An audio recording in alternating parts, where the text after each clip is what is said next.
Hallelujah, hallelujah. There's a love இல்லையா? அப்படிதானே? அன்பு நீடிய சாந்தம் தயவு உள்ளது. எனக்கு தேவைப்படலை. பாருங்க, அன்பானது ஒரு மனதில் இருக்கும் போது எவ்வளவாக நம்ம அவர்களோட பழகிறோம் இல்லையா? கண்ணாடி காமிக்கல சௌரம் சொன்னாங்க, கண்ணாடி இடத்தில் மாற்றப்படுறாங்க. அங்கிட்டு பார்த்து அங்க தெரியாத தொண்டை தெரியுது. அல்லையா? ஆனால் அன்பானது பாருங்கள், ஒருவரை ஒருவர் செயலும் போது எப்படி வருகிறோம், அன்பாக பேசுகிறது. பிரஸ்டாடி சொல்லும்போது சொல்வதில்லை, எல்லா ஜனங்களுக்கும் சொல்லும்போது கரங்களை பிடித்து இருக்கும்போது அந்த அன்பு இந்த இதயத்திலிருந்து வெளிப்படுகிறது. ஆமென். அல்லேலூயா. அந்த அப்படிப்பட்ட ஒரு அன்பு நம்ம கிறிஸ்தவர்கள் இருக்க வேண்டும். ஆமென். நம்முடைய அடுத்த பாசம் யோவான் 4ஆம் அதிகாரம், அந்த அதிகாரம் முழுவதும் பார்க்கும்போது அது அன்பை பற்றி கூறுகிற ஒரு வாக்கியமாக இருக்கிறது. அது தேவன் நம்மோடு எப்படியாக அன்பா இருக்க வேண்டும் என்று ஒரு ஸ்தோத்திரம் ஒரு ஊழியக்காரர் அப்படியாக எழுதுகிறார். 1 யோவான் அடுத்த வாசியங்கள் 1 யோவான் 1:4 1 யோவான் 4ஆம் அதிகாரம் 16வது வசனம் பாருங்கள். தேவன் அன்பில் வைத்திருக்கிற அன்பு நாம் அறிந்து விசுவாசிக்கிறோம். தேவன் அன்பாகவே இருக்கிறார். அன்பில் நிலைத்திருக்கிறவன் தேவனில் நிலைத்திருக்கிறான், தேவனும் அவனில் நிலைத்திருக்கிறார். பாருங்கள், தேவன் நம்மேல் வைத்திருக்கிறார். எவ்வளவு பெரியது! நாம் அவர்களை தேடி போகவில்லை. அவர் மேலூர்ந்து நமக்காக அன்பு செலுத்துற பிள்ளைகள் நமக்கு வந்திருக்கிறார். அல்லேலூயா. அந்த அன்பு செலுத்துற பிள்ளைகள் அவர் நம்ம மீது செலுத்துற அன்பு அது மாயஜலமற்றதா இருக்கிறது. அது ஒரு மனது உள்ளத்தில் ஆழத்திலிருந்து அந்த செலுத்த தேவன் நம்மத்தில் கடமையிருக்கார். அதை நாம் எப்படி செய்ய வேண்டும்? நாம் மாயப்பட்டவர்களாக இருக்க வேண்டும். பவுல் பார்க்கும்போது பாருங்கள், உண்மையான அன்புள்ளவர் இருந்தார். ஸ்தோத்திரம். அந்த நம்ம 2 நபர்களை பார்த்து விட்டு இந்த இடத்தை கடந்து செல்வோம். 8 வாசியங்கள் 1 சாமுவேல் 18ஆம் அதிகாரம் 1 முதல் 4வது வசனம். அப்பொழுது முன்னாடி தாவீது யார் என்று சவுல் கேட்கிறார். அப்பொழுது சவுல், பாருங்கனே, நீ யாருடைய மகன் என்று அவனை கேட்டதற்கு தாவீது, நான் பெத்லெகேம் ஊரானாய் இருக்கிற உடைய அடியானாகிய ஈசாயின் மகன் என்றார். பாருங்கள், அவன் இவ்வளவு சொன்ன மாத்திரத்திலேயே யோனத்தானுக்கும் ஒரு அன்பு, தேவனுடைய மகிமையான அன்பு அவனுக்கு உலாவ கொண்டிருக்கிறது. அது நிமித்தமா பாருங்க, அவன் சவுலோடு பேசி முடித்த பின்பு யோனத்தானுடைய ஆத்மா தாவீதினுடைய ஆத்மாவுடைய ஒன்றாக இசைத்திருந்தது. பாருங்கள், 2 பேருடைய ஒரு ரிலேஷன்ஷிப் அவனுடைய ஆத்மா அவனுடைய ஆத்மா ஒன்றாக இணைந்து இருக்கிறது. அது வந்து சொல்றான், யோனத்தான் அவனை தன் உயிரை போல சிநேகித்தான். நம்முடைய நண்பர்கள் பார்ப்போம், உயிர் சிநேகிதர் இருப்பாங்க இல்லையா? எல்லா கஷ்டத்துக்கும் நண்பர் உண்மையாக இருப்பாங்க. அப்படிதானே? ஸ்தோத்திரம். ஹல்லேலூயா. அவன் உயிரை போல சிநேகித்தான். சவுல் அவன் தகப்பன் வீட்டுக்கு திருப்பி போகப்பட்டாமல் அன்று முதல் தன்னிடத்தில் வைத்துக் கொண்டிருந்தான். எவ்வளவு 2 பேர் போல அன்பு இருக்கிறது. சங்கீதக்காரன் தாவீதை சவுல் அவன் இந்த ஜனங்கள் பாடுவதற்கு முன்பாக எவ்வளவு பெரிய அன்பா வைத்திருந்தார். சவுல் கொண்டது 1000, தாவீது கொண்டது.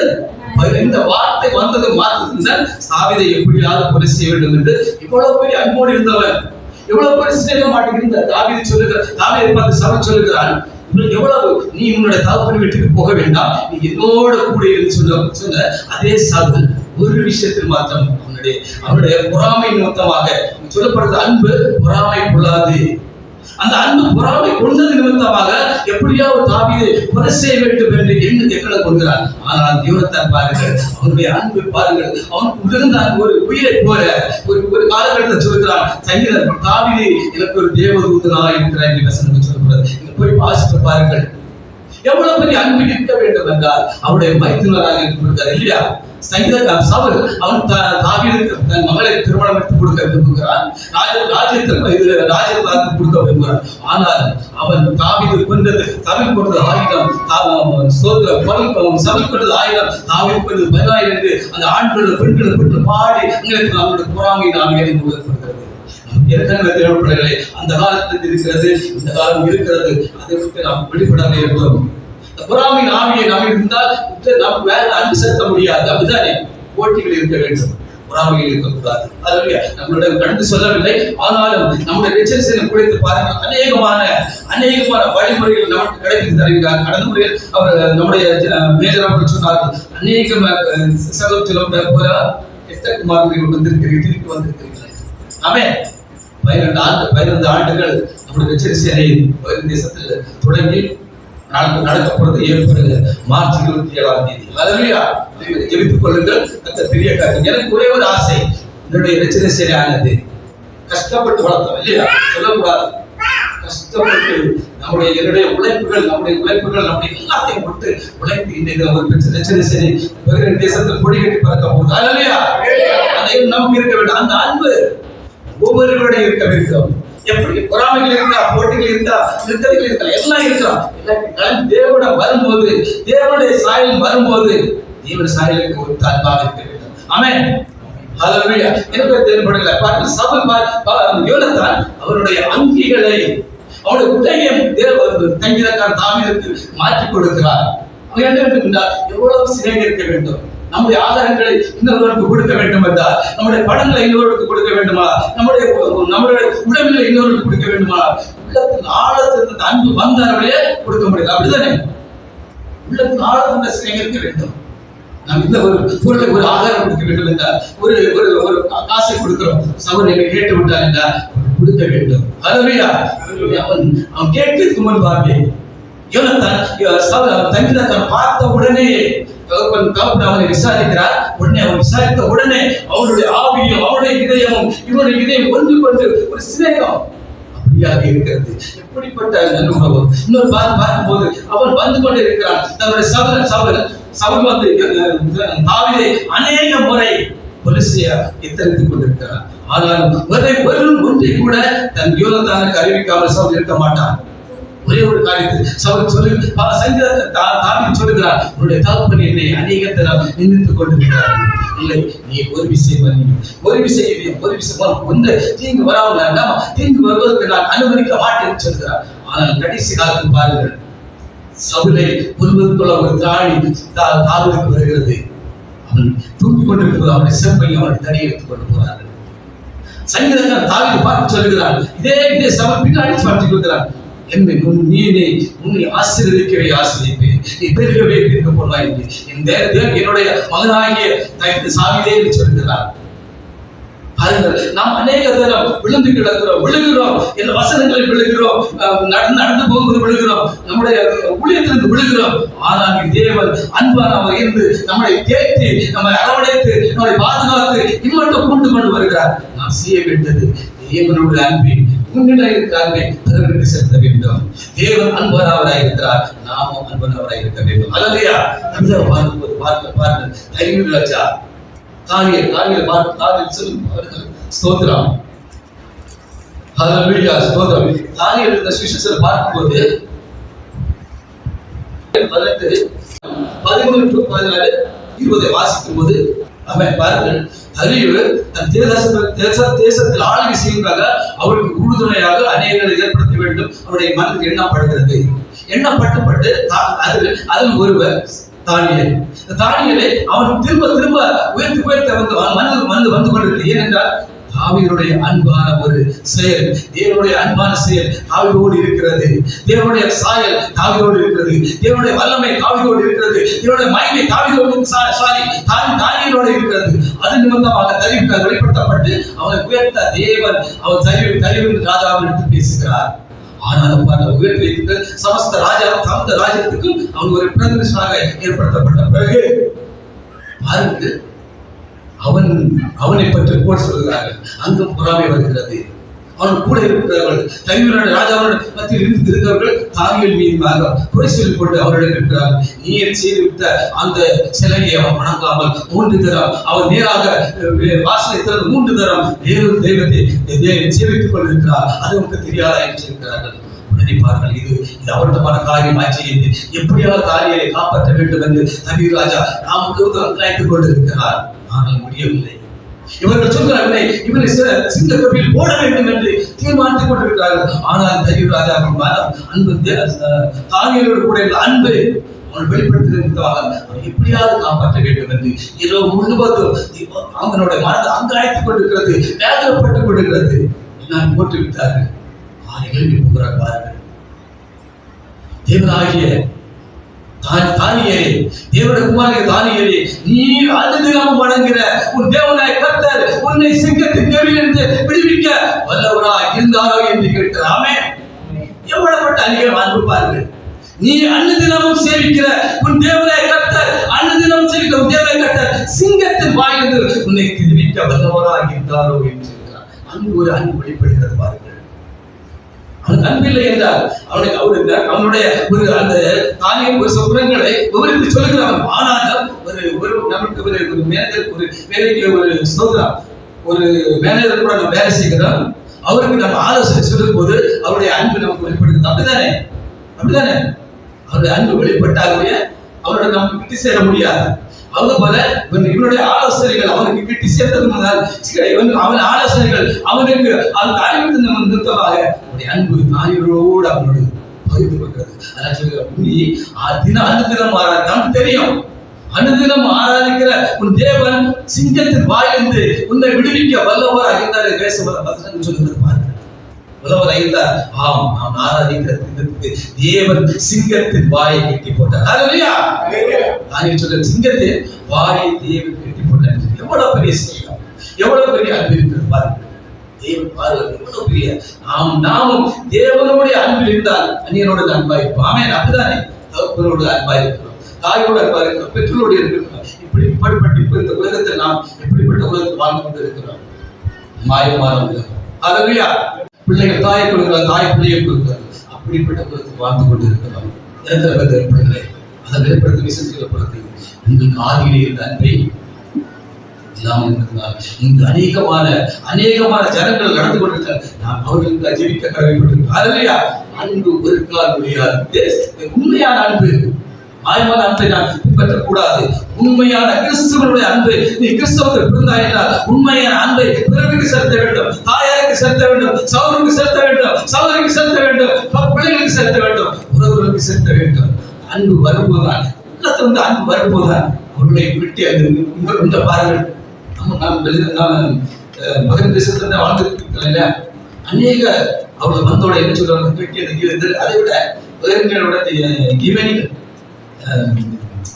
மஸ்கட்டோட வருவாங்க. பிடிச்சிட்டு தெரியும், வண்டியை விட்டுருவாங்க, பிடிச்சிட்டு அப்படியே பேசி கொஞ்ச நேரம் என்னெல்லாம சொல்றாங்க.